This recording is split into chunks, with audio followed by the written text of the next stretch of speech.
So now I want to talk about a nice application of modular arithmetic in the style of number theory.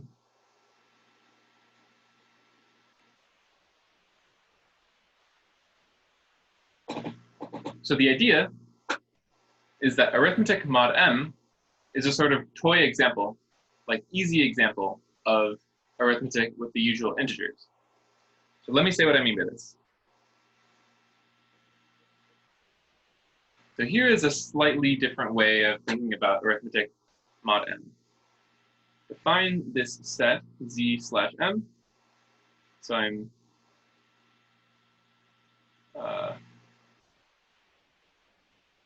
reading this as z mod m. So define z mod m to be the set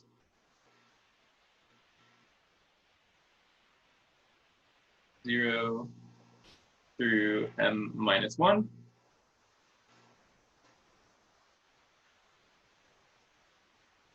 And observe, we can add and multiply these numbers.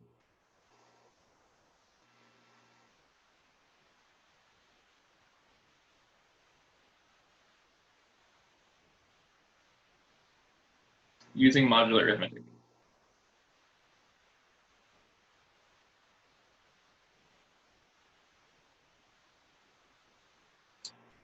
That is essentially what we showed in this theorem we just talked about, is that adding these numbers to each other and reducing mod m gives you an arithmetic that works the way you expect. And we have a reduced mod m map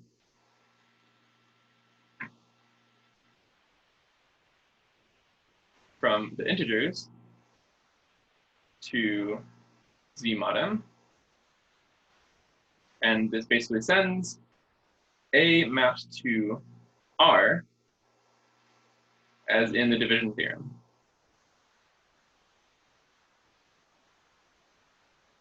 A equals qm plus r, and r is in this range, right? The division theorem told us there was a unique thing, so we can define this map.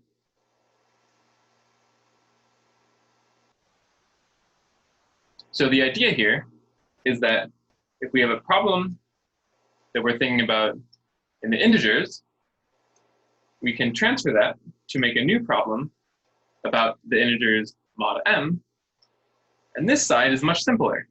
You know, it's this finite set that we can do addition and multiplication on. So we can use it as a toy model to do sort of easier problems with and see if that tells us something about the integers. So let me give an example of how this works.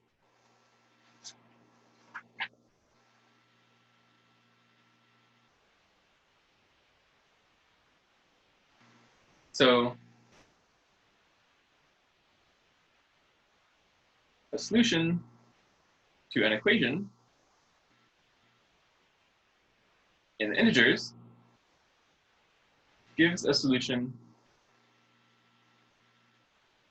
in the integers mod m. What do we mean by this? So let's take some equation, x squared plus y squared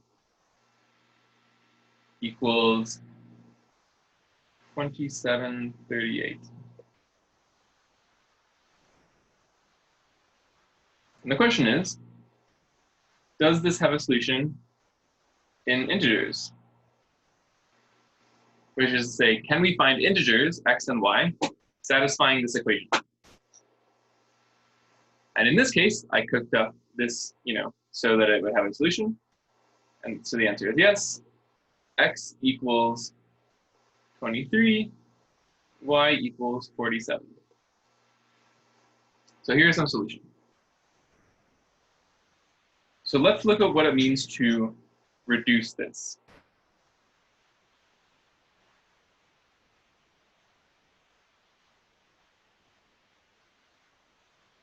So what does this mean? This means we look at all the coefficients of this equation.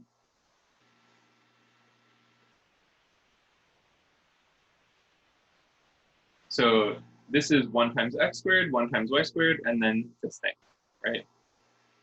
So 1 is congruent to 1 mod 4. So let's reduce mod 4. I forget if I said that out loud. So 1 is congruent to 1, nothing special there. And 2738 is congruent to, is there an easy way of seeing this? So remember our divisibility rule by 4 is that you look at the last 2 digits, and if that thing is divisible by 4, then you're good. So in this case, the last 2 digits are 38, and I believe 36 is divisible by 4. So that means this is congruent to 2, because if you wrote 2736, this would be divisible by 4.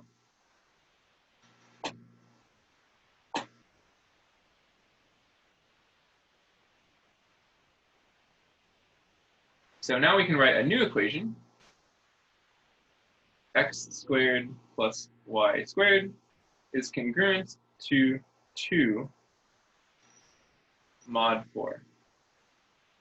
So basically we took this equation and reduced all the coefficients, mod 4, to get this new equation that sort of is living in z mod 4. And we can do the same thing with our solution to get a solution to this equation. So x equals, so 23, let's see, so 20 is divisible by 4. So 23 is congruent to 3.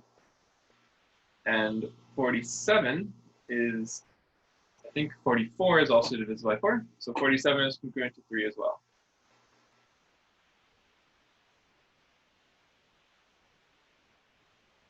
So we can get a solution x equals 3, y equals 3. And then, just to check that it works, 3 squared plus 3 squared is 9 plus 9, which is 18, is indeed congruent to 2 mod 4, because 16 is divisible by 4. So this is what it means to reduce an equation modulo m. And you can see that if we have an equation in integers, we can produce an equation mod m. Quick question, where did I get 1 for the coefficients? I'm just using the fact that when you have a term like this by itself, you consider that to mean 1 times x squared.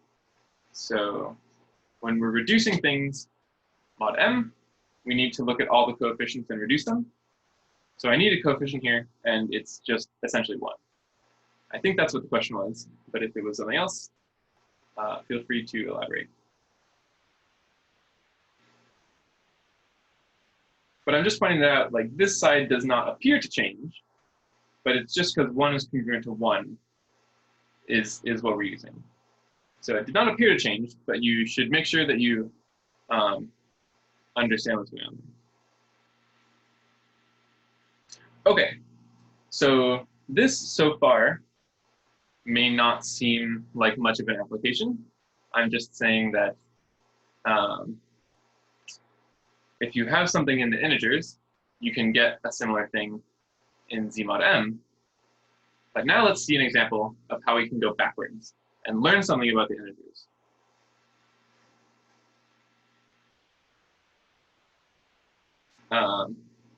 So let me leave this question for a moment.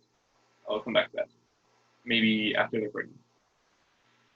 Okay, so example number 2.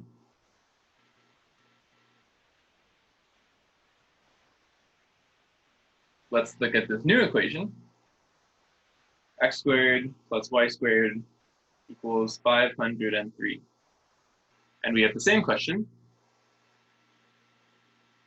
Does it have a solution in integers? So just to pause for a second here, I'm asking these kinds of questions because these are the kinds of questions that number theorists are interested in. This is a basic kind of question that you should be able to answer if you understand how the basic arithmetic operations work among the integers. And also, this particular equation is a nice example because it has a nice interpretation. Is 503 a sum of two squares?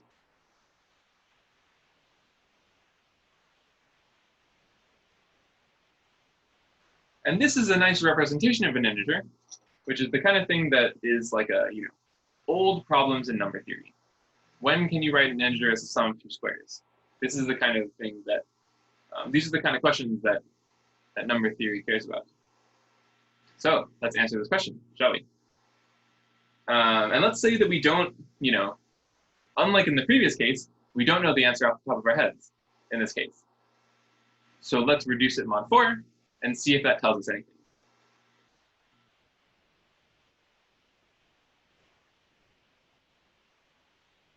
So again, when we reduce this side, we get not much changes because 1 is congruent to 1. On this side, 503 is congruent to 3 because 500 is divisible by 4. So this is congruent to 3 mod 4. So this is what our equation becomes. And now, let's investigate this side in Z mod 4. So remember, this is a set with 4 elements. And we know how to add and subtract and multiply them. So let's see what happens when we square them. So 0 squared is congruent to 0. 1 squared is congruent to 1. 2 squared is 4, which is congruent to 0 again. And 3 squared is 9, which is congruent to 1 again. And these are all of the possibilities. This is why it's easier to work in Z mod m, is because you can just write down all of the squares. So x squared equals 0 or 1, and y squared equals 0 or 1. And now, just from looking at this, we can see that there's no way to make x squared plus y squared congruent to 3. Because it's either 0 plus 0, or 0 plus 1, or 1 plus 1. I mean, it can be 0, 1, or 2. We can hit all of these guys, but you can never hit 3 by combining 0 or 1 plus 0 or 1.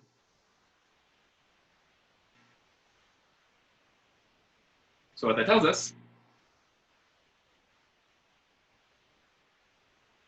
is that we have no solution to this equation in Z mod 4. And what that tells us, remember in the previous example, what we saw is that if we have an integer solution, then we have a solution mod m. Actually, let me write this down in more detail.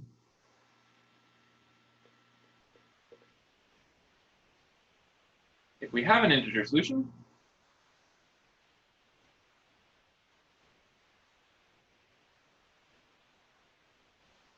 then we have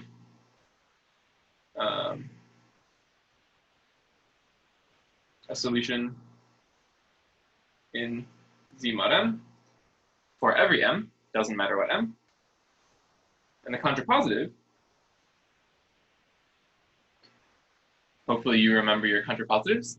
What is the contrapositive of this statement? If there's no solution in Z mod m for any m, then there's no solution in the integers.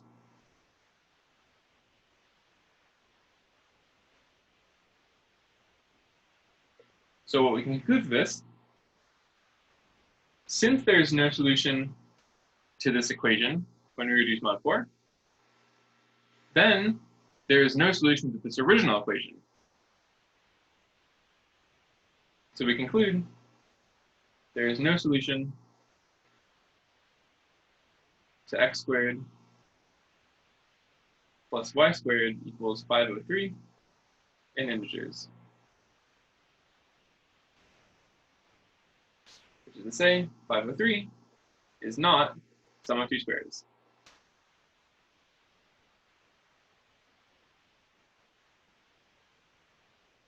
And in fact, if you examine this argument a little more closely, we didn't care about this number almost at all.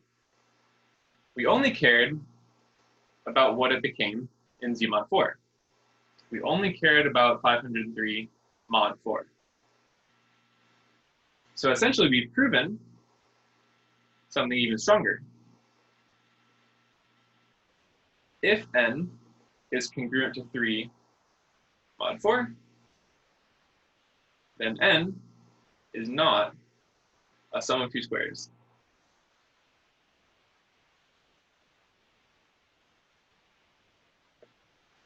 And this already is a really non-trivial number theoretic statement. I mean, this is a simple example, but this is really the kind of thing that number theorists are interested in. So this, working with modular arithmetic as a model, as like a toy example of arithmetic in the integers, really actually is quite a powerful tool for proving things about the integers themselves.